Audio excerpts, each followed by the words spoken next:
রাশি যদি বৃষ হয়ে থাকে, যাদের কনসিভ নিয়ে প্রবলেম হচ্ছে, যে সমস্ত মায়েদের যারা বারবার কোনো রকমভাবেই দেখছেন না ফ্রুটফুল হচ্ছে না, ইভেন আইইউআই বা সো কল্ড প্রসেসগুলো অ্যাপ্লাই করেও আপনি দেখতে পাচ্ছেন না এখনো পর্যন্ত সেই ফ্রুটফুল রেজাল্ট পাননি, পঞ্চমপতির একাদশে অবস্থান, জলরাশি অ্যাকচুয়ালি ফার্টাইল সাইন হয়, তো ফার্টাইল সাইন কিন্তু জলরাশি, তাহলে সেই রাশিতে অবস্থান ডেভেলপ করতে সহযোগিতা করবে।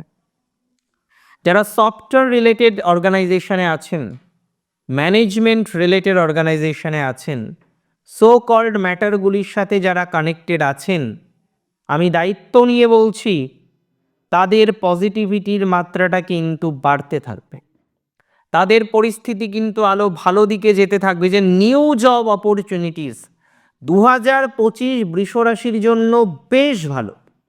আমি মনে করি বিগত যদি 5 বছরের কথাও বলি না, ওয়ান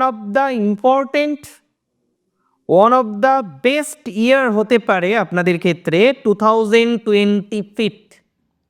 বৃহস্পতির রাশিতে প্রবেশ, শনির একাদশভাবে অবস্থান পাওয়া যায় না ইউজুয়ালি। 26 আরও বেটার, 25 ভালো, 26 আরও ভালো।